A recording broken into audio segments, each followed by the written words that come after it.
بسم اللہ الرحمن الرحیم۔ وہ عورتیں جن پر زنا جائز ہے اور وہ مرد جن کو زنا کی اجازت ہے۔ زنا کیا ہے؟ زنا کا مطلب ہے کہ مرد اگر ایک ایسے عورت سے ہم جنسی کرے جو اس کی بیوی نہیں ہے، یعنی اس کے ساتھ اس کا نکاح نہیں ہوا، تو زنا کہلاتا ہے، اور یہ ایک کبیرہ گناہ ہے۔ ضروری نہیں کہ ساتھ سونے کو ہی زنا کہتے ہیں، بلکہ چھونا بھی زنا کا ایک حصہ ہے، اور کسی پرائی عورت کو دیکھنا زنا کا زنا ہے۔ زنا کو اسلام میں ایک بہت بڑا گناہ قرار دیا گیا ہے، اور اسلام نے ایسا کرنے والوں کے لیے سزا بھی رکھی ہے، اور مرنے کے بعد اللہ تعالیٰ اس کی سخت سزا دیں گے۔ زنا کی سزا کیا ہے اور اس بارے میں قرآن و حدیث میں کیا احکامات ہیں، اور ایسی کون سی عورتیں ہیں کہ جن پر زنا کی سزا عائد نہیں ہوتی، اگرچہ ان پر زنا کا جرم ثابت بھی ہو جائے، لیکن ان پر شرعی حد لاگو نہیں ہوگی۔ حضرت محمد صلی اللہ علیہ وسلم نے فرمایا کہ مومن ہوتے ہوئے تو کوئی زنا نہیں کر سکتا۔ اللہ تعالیٰ قرآن پاک میں ارشاد فرماتا ہے، اور دیکھو زنا کے قریب بھی نہ جاؤ، یہ بے حیائی اور برا راستہ ہے۔ اگر زنا کرنے والے شادی شدہ ہوں تو کھلے میدان میں پتھر مار مار کر ان کو مار ڈالا جائے، اور اگر کنوارے ہوں تو 100 کوڑے مارے جائیں۔ آج کل دیکھنے میں آیا ہے کہ اس گناہ میں بہت سے لوگ شامل ہیں، خاص کر اس بازار میں جہاں عورتیں اور مرد جاتے ہیں۔ کس کا ہاتھ کسی کو لگ رہا ہے، کہاں لگتا ہے، کچھ معلوم نہیں ہوتا، چاہے لڑکا ہو یا لڑکی، اور پھر اس گناہ کو کرنے کے بعد اپنے دوستوں کو بڑی شان سے سناتے ہیں، بلکہ ان کو بھی ایسا کرنے کی رائے دیتے ہیں۔ اگر کوئی اکیلے لڑکے یا لڑکی کوئی غلط کام کرتا ہے تو اس کا گناہ اس کے ماں باپ کو بھی ملتا ہے، کیونکہ انہوں نے ان کی جلدی شادی نہیں کی، جس کی وجہ سے انہوں نے یہ گناہ کی۔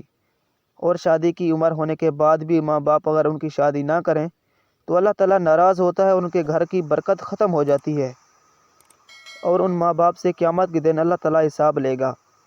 ایک جگہ اللہ نے قرآن پاک میں فرمایا کہ پاک دامن لڑکیاں پاک دامن لڑکوں کے لیے ہیں۔ اس کا مطلب ہے کہ اگر آپ اچھے ہیں تو آپ کو بھی اچھی بیوی یا شوہر ملے گا۔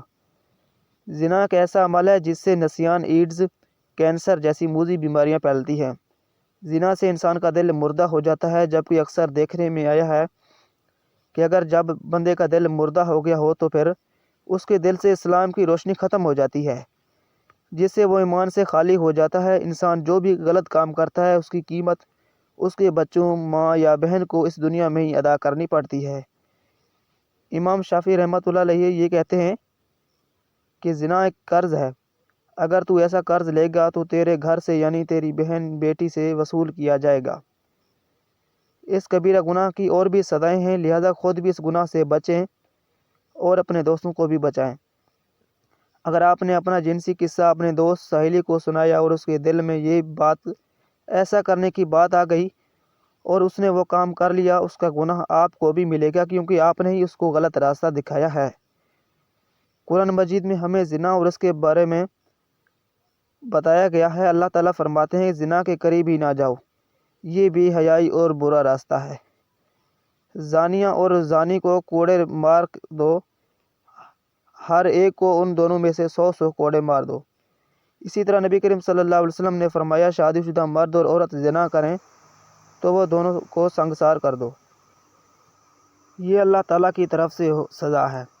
زانی ایمان کی حالت میں زنا نہیں کرتا، یعنی جب وہ زنا کرتا ہے تو ایمان سے خالی ہوتا ہے۔ رسول اکرم صلی اللہ علیہ وسلم سے بڑے گناہوں کے بارے میں پوچھا گیا تو آپ صلی اللہ علیہ وسلم نے فرمایا، ہمسائے کی بیوی سے گناہ کرنا بڑے گناہوں میں سے ایک گناہ ہے۔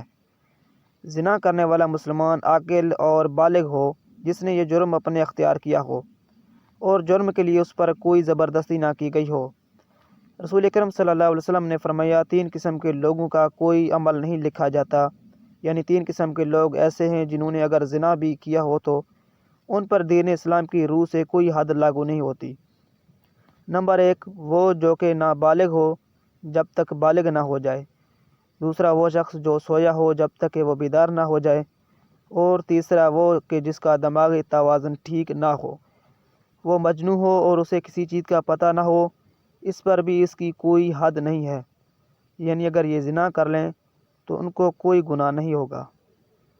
چوتھی، وہ عورت جو باندھی ہو۔ باندھی اس عورت کو کہتے ہیں جو زر خرید ہو، لیکن یہ پہلے زمانوں میں ہوا کرتے تھے۔ جب جنگیں ہوتی تھیں تو جس عورتوں میں جن کو قید کر لیا جاتا تھا ان کو باندھی کہتے تھے۔ یا پھر عورتوں کو بازاروں سے کام کے لیے خریدا جاتا تھا، ان کو باندیاں کہتے ہیں۔ لیکن آج کل کے دور میں یہ باندیاں نہیں ہیں، ان باندیوں سے زنا کرنے کا کوئی گناہ نہیں ملتا تھا۔ آپ صلی اللہ علیہ وسلم نے فرمایا، میری عمر کی بھول چک اور جس چیز پر وہ مجبور کیے جائیں معاف کر دیا گیا ہے۔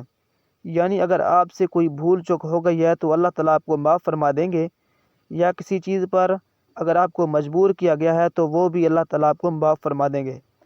زنا کرنے والے کے لیے رجم یعنی زنا کار پر حد قائم کرنے کا ایک طریقہ بتایا گیا ہے۔ زنا میں ایک گڑھا کھودا جائے، اس زانی کو اس گڑھے میں کھڑا کر کے سینے تک اس کو مٹی سے دبا دیا جائے اور پتھر مارے جائیں یہاں تک کہ وہ مر جائے۔ یہ کارروائی ایک امام اور مسلمانوں کی ایک جماعت کے سامنے کی جائے۔ اللہ تعالیٰ کا فرمان ہے اور ان کی سزا کے وقت ایمان والوں کی ایک جماعت حاضر ہونی چاہیے۔